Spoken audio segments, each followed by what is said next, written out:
terceira temporada de The Mandalorian chegou ao fim, teve polêmica, teve muitas novidades, mas no resumo da ópera, valeu a pena? A série se perdeu ou continua no auge? Vem comigo que a gente vai esmiuçar o último episódio, fazer um balanço geral da temporada 3 agora nesse vídeo, então eu vou contar pra vocês tudo que eu achei, tudo que aconteceu na obra no geral, na minha visão. Vamos lá!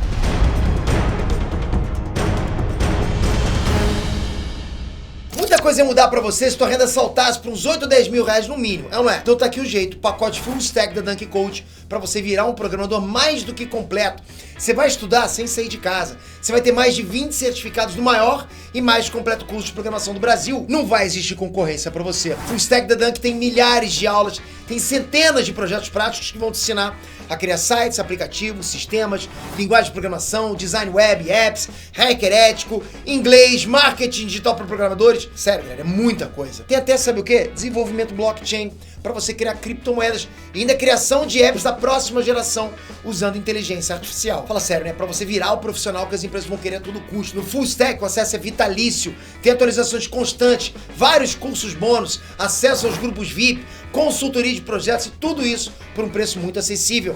Então vem no link aqui da descrição para você ver tudo que você pode aprender com Full Stack. Bora pra cima que o futuro é seu. Enéas Trunks, Peter aqui. Bom, não é novidade pra ninguém que eu sou fãzaço de The Mandalorian.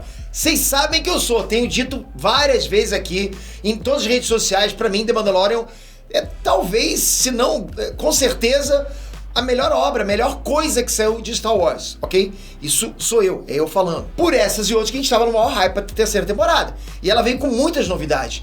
Umas sensacionais e outras incomodaram algumas pessoas, sei disso. E aconteceu muita coisa nesse episódio final, então sem enroleixo. Bora pra análise completa e review geral da temporada. Bom, vamos começar falando do episódio 8, dos detalhes mais importantes, e depois a gente faz um balanço geral da temporada 3, beleza? A temporada fechou com o episódio chamado Regresso, que obviamente é o regresso dos Mandalorianos ao planeta de origem e a permanência deles lá. Mas presta atenção, não é voltar como visitantes, ok? É voltar pra ficar. E o episódio final continua exatamente onde o anterior tinha acabado, que é no meio da batalha entre os Mandalorianos contra o Moff Gideon e os novos Stormtroopers também que ele tinha criado. Aqui a gente tem um detalhe que é importante frisar, ok? Essa nova geração de Troopers, Stormtroopers que o Gideon criou, são soldados turbinados, eles têm uma armadura de Beskar. Todas as parafernálias mandalorianas estão nessa armadura, até jetpacks, ok? Quer dizer que os Troopers do Gideon são muito mais casca grossa, concorda? Mas por mais que esses novos Troopers tivessem evoluído do jeito que eles estão, os Mandalorianos, principalmente o Din Djarin, tem uma vantagem aí. Eles sabem exatamente como tudo aquilo funciona. Eles conhecem, galera, profundamente o Beskar e as armas. Então eles meio que ficam em igualdade no combate. Percebe? Os Mandalorianos têm todo o conhecimento, enquanto os Stormtroopers estão conhecendo isso agora, apesar de estar com as mesmas parafernálias. Tanto que nas cenas de combate do Mando contra os Troopers, dá pra notar que o Mando mira exatamente nos pontos fracos, onde não tem cobertura da armadura. Ele sabe que atingir o Beskar não vai dar em nada, ok? Então, ou seja, ele tem esse conhecimento da armadura dos rivais dele, né? Ele sabe mirar certinho. Já os Stormtroopers, bom, nem mira eles têm, né? Mas da mesma forma os Troopers também atingiam o Mando nos mesmos pontos, né? Como foi quando lançaram no pescoço dele. Além disso, a gente teve explicação sobre o projeto de clonagem do Gideon. Os clones dele próprio iriam manipular a força. Agora imagina vários Moff Gideons pela galáxia, cobertos de Beskar e usando a força, the power. Imagina uma situação dessa. E finalmente esse detalhe explica o interesse do Moff Gideon no Grogu, né? Porque desde lá do primeiro episódio da série em 2019, a gente não sabia muito bem o porquê disso. Muito bem não, a gente não sabia, né? E isso também explica o experimento que o Dr. Pershing ia desenvolver lá, caso o Mando tivesse entregue o Grogu lá no começo da série. Era pra desenvolver os clones do Gideon. Aí dessa forma o Gideon seria um vilão tipo um Darth Vader multiplicado em quantidade. Porque teria vários dele mesmo usando a força. E também ainda mais difícil de ser derrotado por causa do Beskar. Então você consegue imaginar o nível exponencial de periculosidade em comparação ao próprio Darth Vader. Ele seria muito mais perigoso do que o Darth Vader. Darth Vader seria fichinha. E aí o interesse em Beskar também explica o grande purgo de Mandalorian que o Moff Gideon causou no passado. Percebe que tudo parte de um único e grande plano do Gideon. Isso tudo fechou as pontas aqui no último episódio da temporada 3. Bom, falando no Moff Gideon, não dá pra saber se esse foi o fim dele depois daquela explosão. Sem corpo, sem morto, vocês sabem disso, né? Não tem corpo, a gente não viu, então deixaram ponta solta. Eles não pregam pregos sem estopa, assim. Eu não sei se está, mas você entendeu. Mas se é pra chutar, mesmo que o Gideon não tenha morrido, Eu acredito que sim, vem por aí um novo grande vilão na temporada 4. E o Gideon fica aí pra escantear um pouquinho. Deixa, bota ele lá pra The Boys, né? Deixa eu dar uma descansada agora. Até porque vilões imperiais é o que não falta em Star Wars. Tem vilão pra caramba, deixa aparecer um novo, de repente um novo mais imponente, mais casca grossa.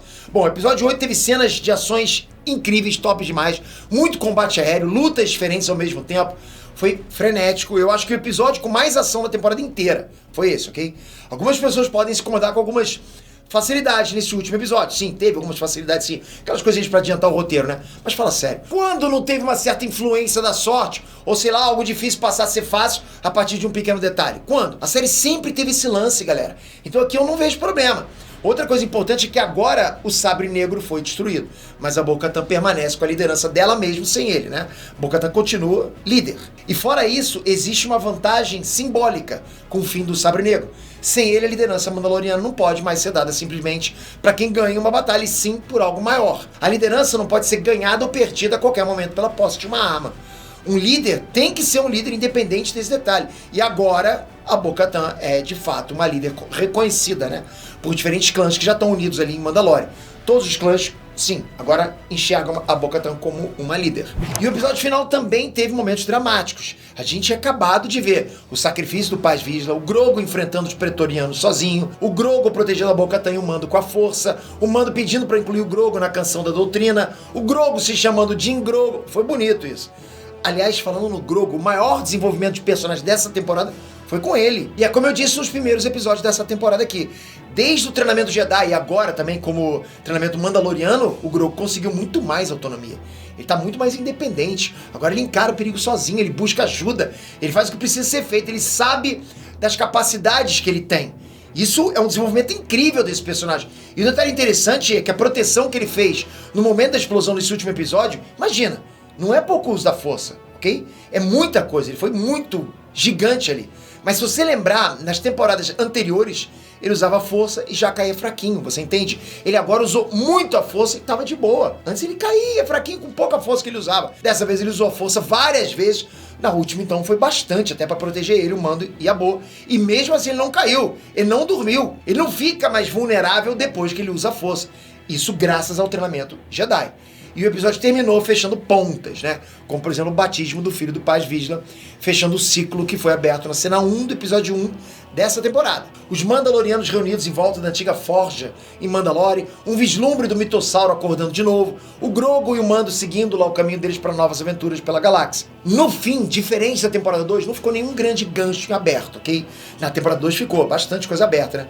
Dessa agora foi, acho que, mais um final com cara de fim de ciclo. E eu não achei ruim. Agora vamos falar da temporada 3 como um todo, ok?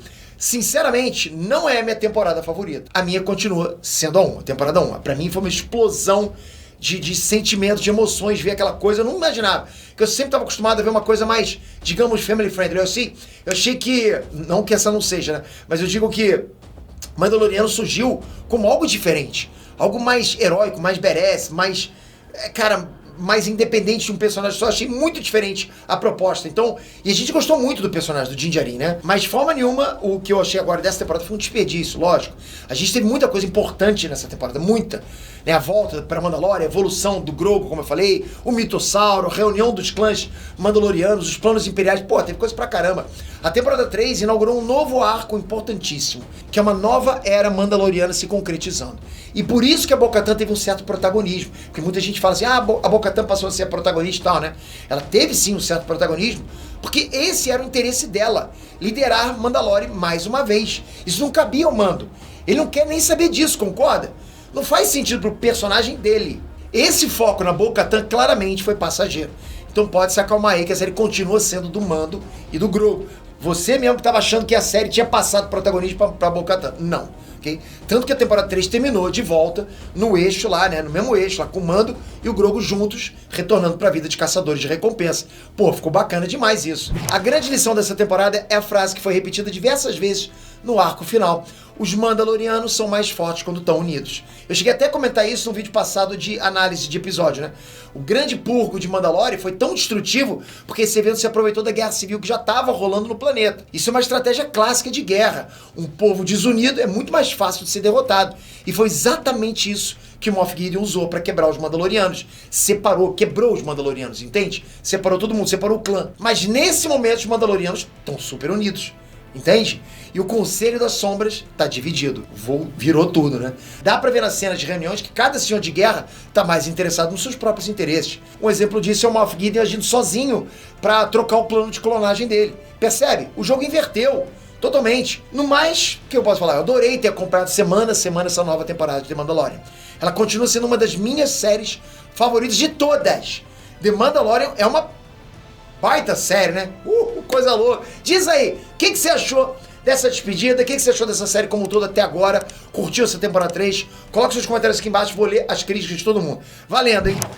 Não esquece que eu te falei do pacote Full Stack da Dunk Code, o link tá aqui na descrição. Eu deixei também o link do canal da Dunk, lá tá cheio de tutoriais grátis de programação. Vai lá ver. Obrigado de coração. Toca aqui agora, se inscreve no canal, ativa o sininho, pra você continuar nessa jornada, lógico. Tamo junto pra caramba, galera. Valeu! Fui!